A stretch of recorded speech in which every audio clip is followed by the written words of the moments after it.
My name is Elena Carter and I am 29 years old.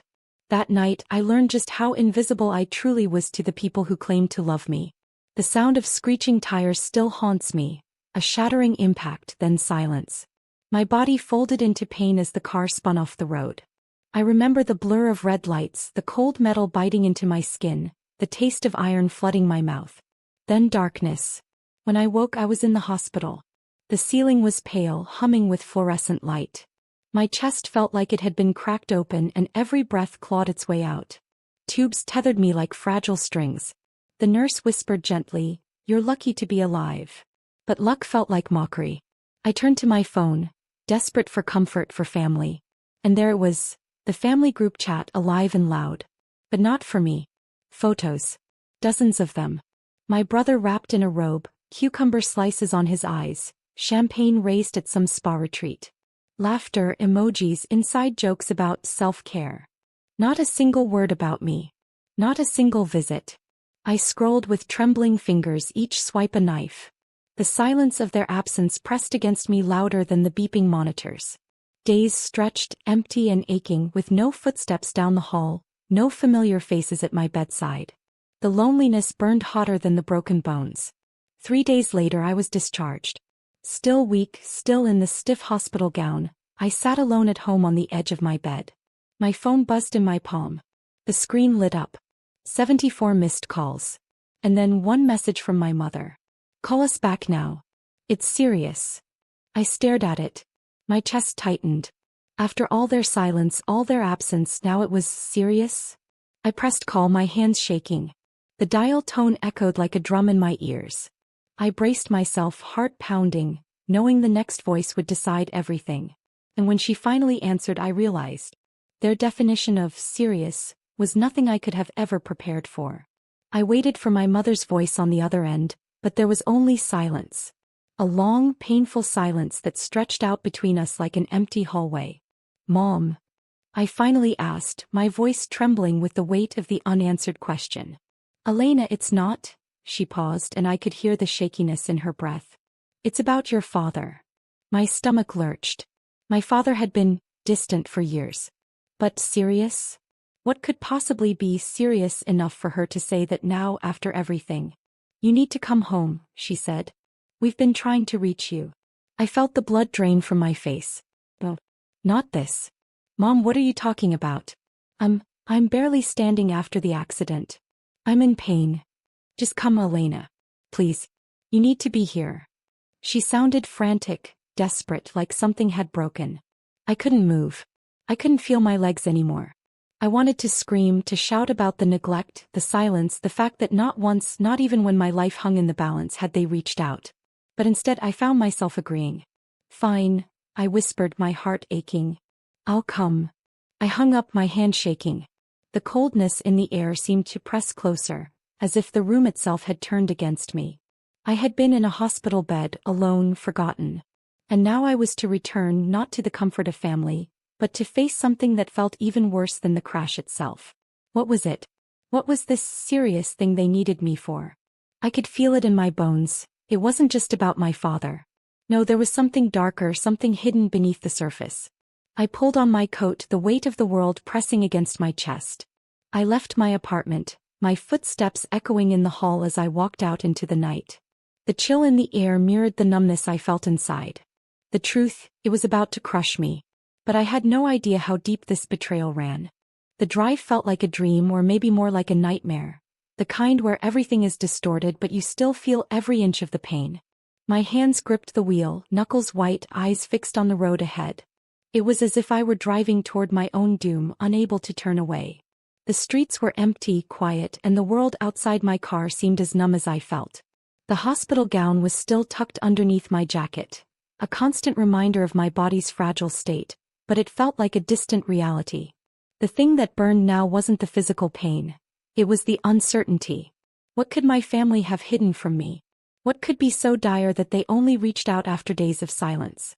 I pulled up to the house. It looked the same. The lights were dim, but still it felt foreign to me.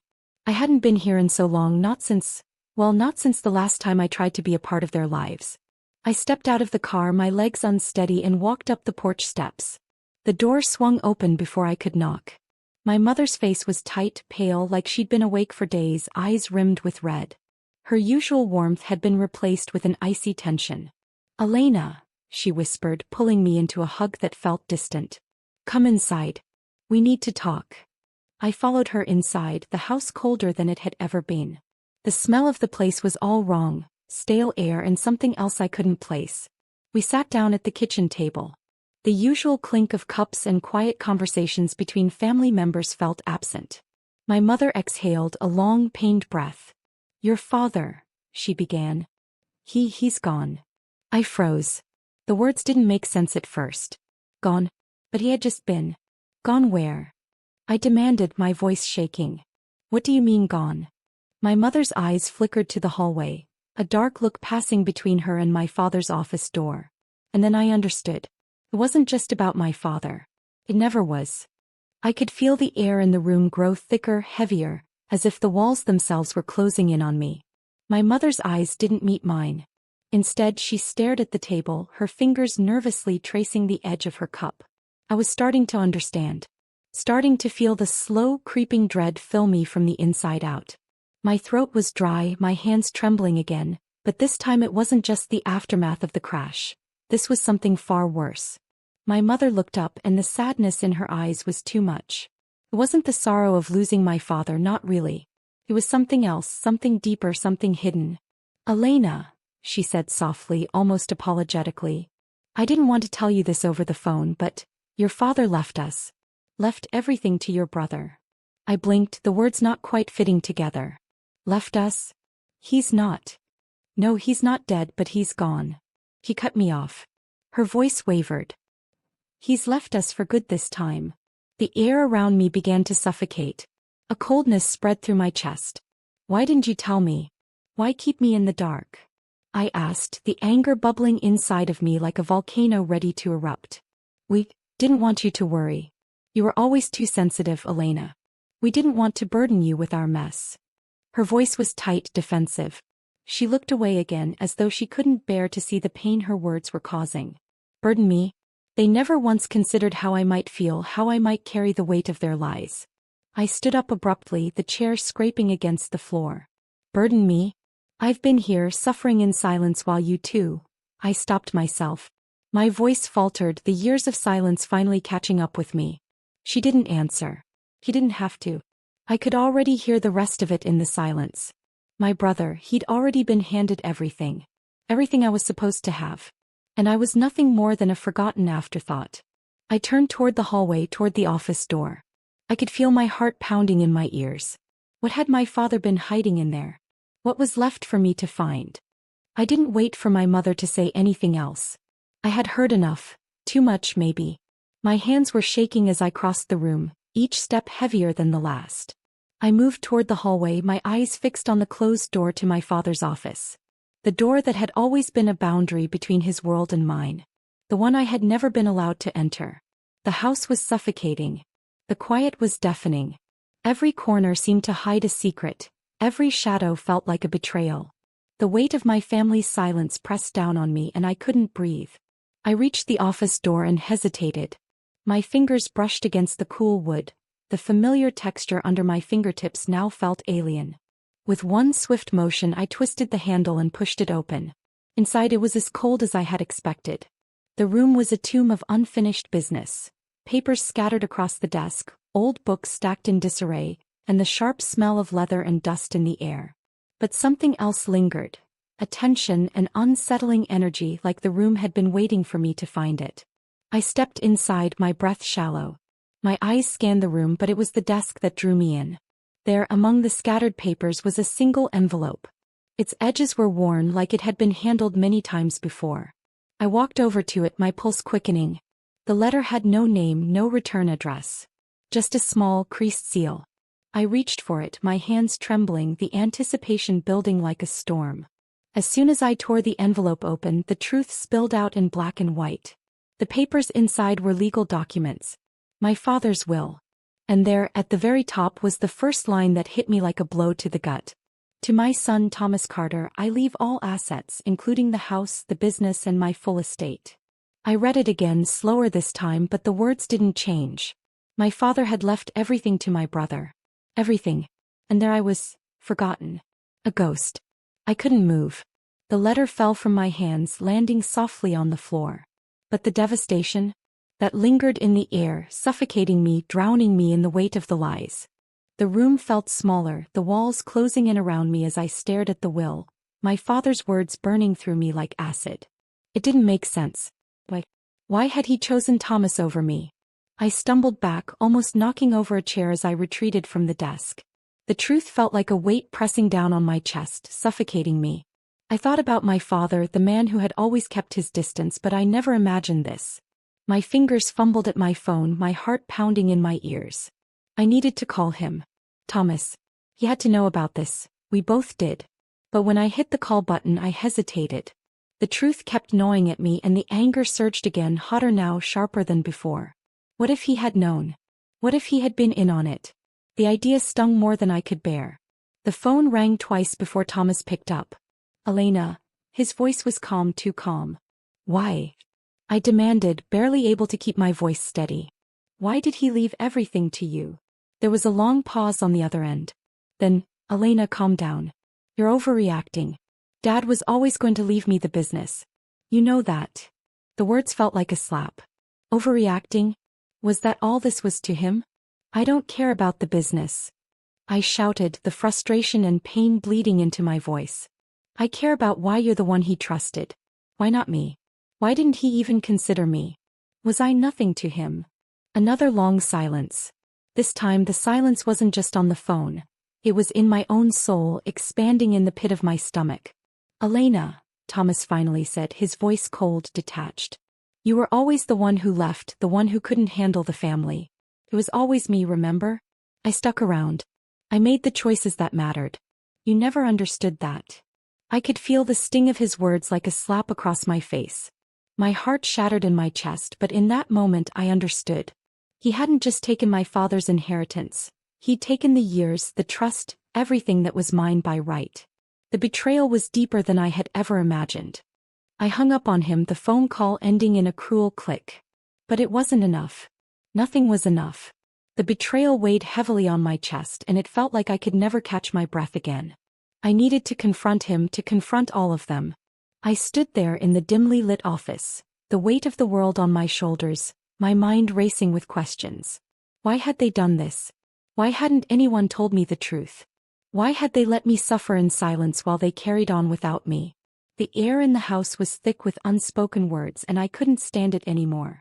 I stormed into the living room where my mother sat, her eyes red from the endless stream of tears she had shed. She looked at me, her face strained and full of guilt, but I wasn't in the mood for pity.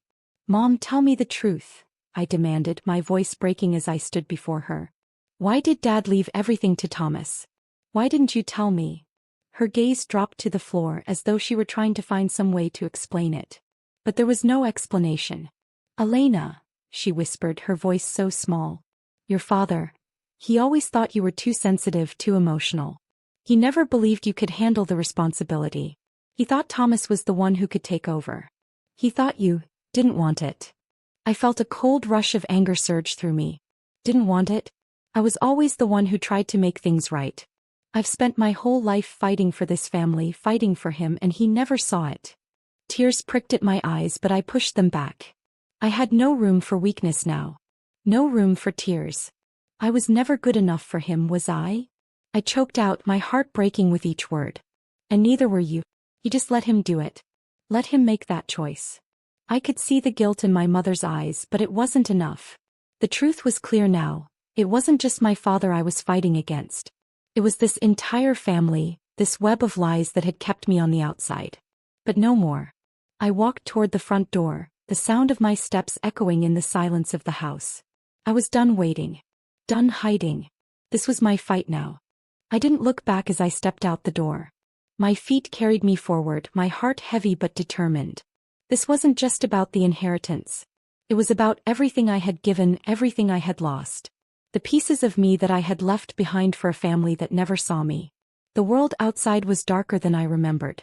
The streetlights flickered, casting long shadows on the pavement. I was alone, and yet for the first time in years, it felt like the only thing I needed.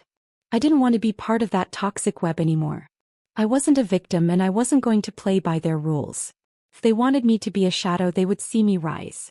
The next day I took action. I called a lawyer. Not just any lawyer, but one who could challenge everything they had taken from me. I knew I had to act fast. They had no idea what was coming. The papers were filed. The legal battle was set in motion. The estate, the business, the house, they would all be up for grabs. But this time I wouldn't be on the outside. This time I would fight with everything I had. And then, as I sat in my apartment staring at the legal documents in front of me, the phone rang. It was Thomas. "Elena." His voice came through the speaker, desperate, pleading. "What the hell are you doing?" I smiled softly, the anger melting into something more potent. "I'm doing what I should have done a long time ago." "Don't be stupid. You're going to ruin everything." I leaned back, savoring the moment. "No, Thomas. You ruined everything when you decided I wasn't worth it." There was a long pause, and I could almost hear him scrambling for words. But there were no more words that could fix this. No more apologies that would undo the damage. I had already taken back my power, already turned the tide. And in the end, it wasn't about the money. It wasn't about the house or the business. It was about my dignity. I had finally become the person they never thought I could be.